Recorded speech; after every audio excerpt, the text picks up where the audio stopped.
it's all about two kinds of change. One change that people would be possibly expecting externally happening and then getting themselves to some degree ready how to handle different changes, external changes. And then the other kind of change, which is about, are people willing to change internally something about themselves? And those are, if they're even seen as a two different, that also might be a challenging way to go, because we know that changes are us. We are changes. Everything is a change. It's just like a nature. It's everything, including ourselves. Therefore, my work lately have been predominantly about looking inwards.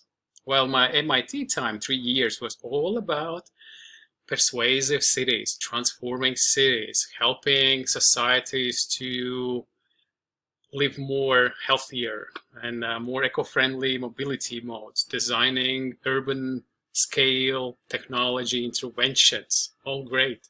But I felt there is a missing piece, and it was all about this inner journey where people usually find it to be harder, even managing the external change.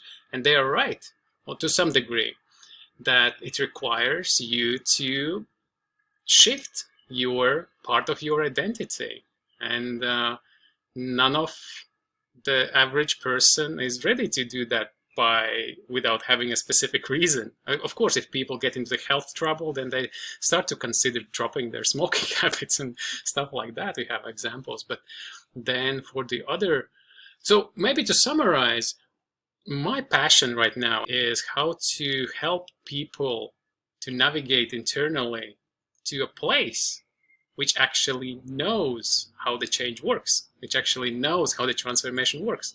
I call that place a transformation gene, because our genes know how to build our bodies, and the genes, by building the bodies throughout the evolution, know such a thing as a change, because the change was constantly there, and the genes have been learning and accumulating this knowledge. So it cannot be otherwise. It's in there.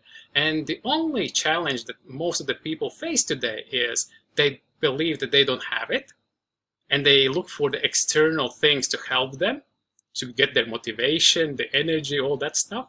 So they're denying the fact that it's already inbuilt.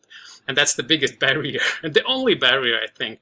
And the good news is, once the people shift that mindset and acknowledge that they have the inherent internal knowledge about the change and the wisdom of the change, then it's only about activating it. And then the first thing is acknowledge you have it, and the second is activation, which means you become the driver of it. And then the gene, when it's activated, it actually aligns all of your thought processes, your decision making towards which goals you want to achieve, and that naturally transforms your personality to who you want to become. And therefore, I think the second good news is, because of the social mirroring, we naturally communicate with other people through physical or virtual networks. And our body language, not only our verbal, but non-verbal, and also below that, I think there is a magic in a social interaction which goes subconscious to the subconscious level, and possibly to the gene level, where genes are speaking to each other.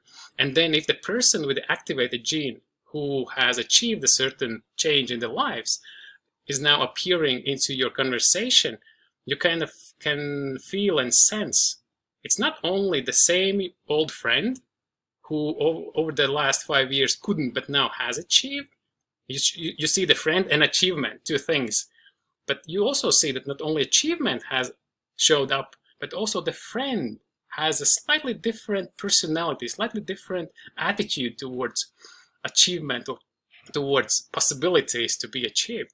And this is how the transformation gene speaks to your gene and says, oh, you have it too. And this is how I think one of the most interesting areas that I'm currently digging into.